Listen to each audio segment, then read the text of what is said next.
ঘটনামূলক গজল একটুখানি মন দিয়ে শুনতে হবে, অনুরোধ করব। আমার মা বোনেরা, একদিন হযরতে আলী তিনি যুদ্ধে যাবে বলে রেডি হচ্ছে, প্রস্তুত হচ্ছে। আর একদিন মা ফাতেমা ওই সবকিছু রেডি করে দেওয়ার পরে হযরতে আলীর কাছে একটা আবেদন করে, বলে স্বামী গো, আমার একটা জামার প্রয়োজন আছে, আপনি যদি যুদ্ধ থেকে ফেরার সময় একটা জামা যদি আমাকে এনে দিতেন আমি বড্ড খুশি হতাম। এই কথা শোনার পরে হযরতে আলী তার মনটা খারাপ হয়ে গেল। কেন খারাপ হয়েছিল? কিনে দেবে না বলে, যে আমার স্ত্রী চেয়েছে, এরকম না, তার কাছে তেমন কিছু ছিল না অর্থ যে ফাতেমার ওই আশাটা পূরণ করে দেবে। এই কারণে হযরতে আলী মনটা খারাপ করে যুদ্ধে চলে যায়। আর এই ঘটনা যখন হয়, হযরতে আলীর মনটা খারাপ, ওই স্বামীর কাছে জামা চেয়েছে।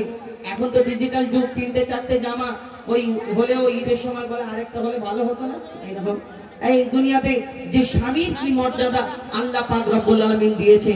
এই হযরতে আলীকে যখন এই কথা বললেন, তখন এই কথাটা শোনার পরে ইমাম হাসান আর ইমাম হুসাইন দেখার পরে ছুটে ছুটে আমার নবীর দরবারে চলে যায়, গিয়ে বলে, নানা গো, আমার আব্বা আজকের মন খারাপ করে যুদ্ধে গিয়েছে।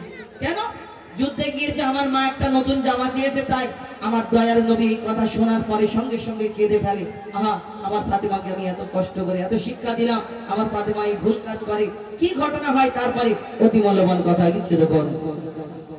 স্বামীর মনে মা বোনেরা ব্যথা দিও না, আমার নবীর ঘোষণা ঘটনা শোনো মা ফাতেমা, ঘটনা শোনো মা ফাতেমা। স্বামীর মনে মা বোনেরা ব্যথা দিও না, আমার নবীর ঘোষণা ঘটনা শোনো মা ফাতেমা, ঘটনা শোনো মা ফাতেমা। কি ঘটনা কবি ছন্দের মাধ্যমে লিখছে দেখুন। যুদ্ধ করতে যাবে আলী, হাতে নিল তলোয়ার, মা ফাতেমা স্বামীর কাছে করলো এমন আবেদন, মা ফাতেমা স্বামীর কাছে করলো এমন আবেদন। যুদ্ধ থেকে ফেরার পথে আসবে যখন ঘরে, একটি নতুন কাপড় কিনে আনবে আমার তরে, একটি নতুন কাপড় কিনে আনবে আমার তরে। এই কথা শুনে হযরত আলী বড়ই দুঃখ পায়, যদি আমি শহীদ হয়ে যাই, কে আনবে বলো কাপড় তোমার, কে আনবে বলো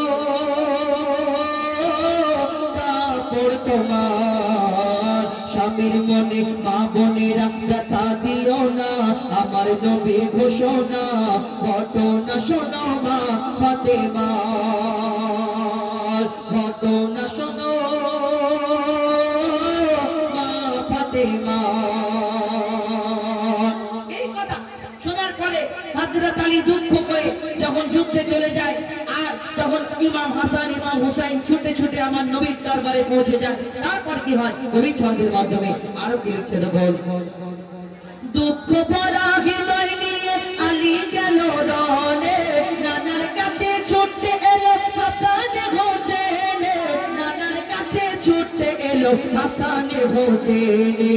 আব্বুর কাছে নতুন কাপড়, ও নানা, আব্বুর কাছে নতুন কাপড় চেয়েছে আম্মি জান, তাই আব্বুর মনটা খুবই খারাপ ছিল যে সে পেরেশান, আব্বুর মনটা খুবই খারাপ ছিল যে সে পেরেশান। এই কথা শুনে দয়ার নবীর কান্না থামে না, কি ভুল করলো ফাতেমা, কি করলে বলো বেটি আমার, কি করলে বলো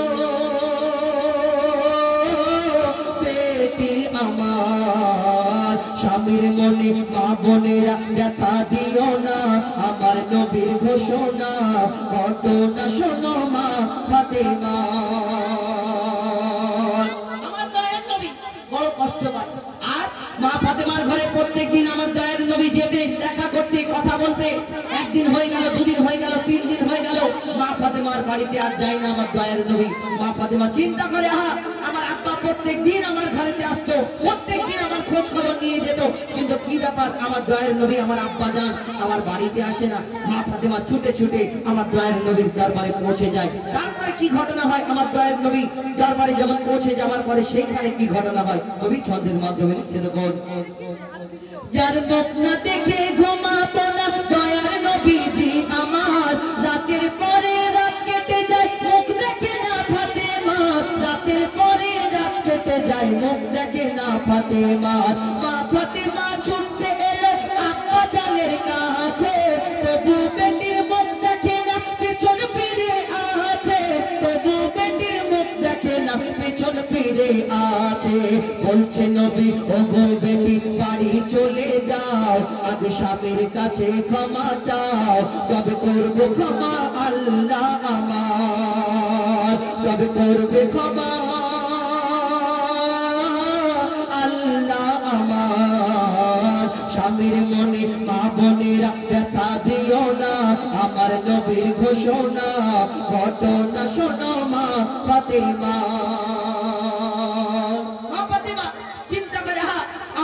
কষ্ট পেয়েছে আমার স্বামীকে এই কথা বলার কারণে ছুটে ছুটে মা ফাতেমা নিজের ঘরেতে পৌঁছে যায়, কাঁদতে কাঁদতে দরজাটা বন্ধ করে বসে থাকে। আমার কখন আমার স্বামী আসবে অপেক্ষা করে। আমার স্বামীকে পা দুটো জড়িয়ে যতক্ষণ না আমি ক্ষমা চাইবো, আমার স্বামী আমাকে যতক্ষণ না ক্ষমা করবে আমার মনটা ছটফট করে। মা ফাতেমা কাঁদতে থাকে, নিজের বাড়িতে চলে যায়। এখন ডিজিটাল যুগ, আমার মা বোনেরা যদি আগেকারের নারীরা কিরকম ছিল, স্বামীরা কেমন কেমন ছিল, বিদেশ থেকে বাইরে থেকে যদি কাজ করে ফিরতো, ওই স্বামী যদি যা কিছু লাগবে একটু গামছা দিয়ে গা মুছিয়ে দিত, পানির পাত্রটার সামনে ওই বসিয়ে দিত এবং জিজ্ঞেস করতো কি লাগবে কি খবর জিজ্ঞেস করে। আর এখন ডিজিটাল যুগ, আমার মা বোনেরা এখন তো মোবাইলের যুগ, সব মোবাইল দেখে দেখে ডিজিটাল হয়ে গেছে।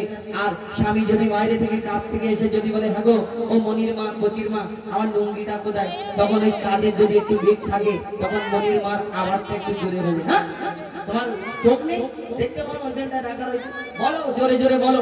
যখন ভিতরে যাবে গুড় গুড় গুড় গুড় করে আওয়াজ হবে, তখন মনে করে আল্লাহকে একবার সুযোগ দাও, যিনি দুনিয়ায় গিয়ে স্বামীর পা এমন করে জড়িয়ে ধরবা জীবন ভোর ছাড়বো না, আল্লাহ তোমাকে সুযোগ দেবে, যাও একবার গিয়ে স্বামীর কাছে ক্ষমা চেয়ে এসো। না, এরকম হবে না। তো যখন হযরত মা ফাতেমা বাড়ি চলে আসে তারপরে কি হয় কবি ছন্দের মাধ্যমে লিখছে দেখুন।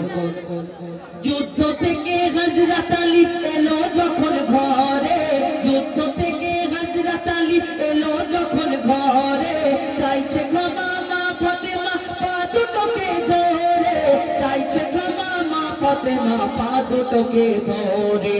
ক্ষমা করে দাও আমারে আর করবো না এমন ভুল, তোমার মনে ব্যথা দিলে স্বামীর মনে ব্যথা দিলে ব্যথা পাবে খোদার রাসূল, স্বামীর মনে ব্যথা দিলে ব্যথা পাই গো খোদার রাসূল।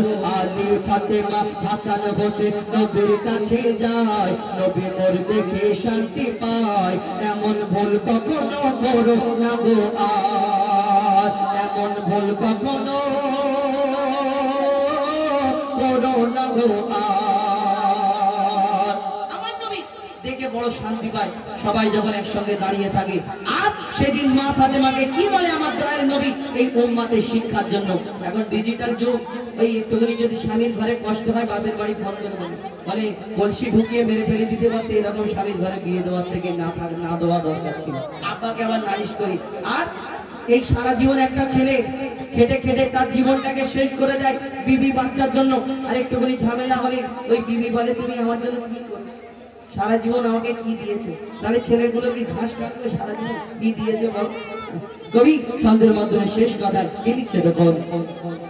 বলছে নবী আল আরাবী শোনো বেটি ফাতেমা, সেদিন নবী কি বলে, বলছে নবী আল আরাবী শোনো বেটি ফাতেমা, আলী যদি আজ তোমাকে না করিত ক্ষমা, আলী যদি আজ তোমাকে না করিত ক্ষমা, আমি তোমার আব্বা তোমাকে ক্ষমা করতাম না, স্বামীকে যে দুঃখ দেবে আমি তাকে চিনব না, স্বামীকে যে দুঃখ দেবে নবী তাকে চিনবে না।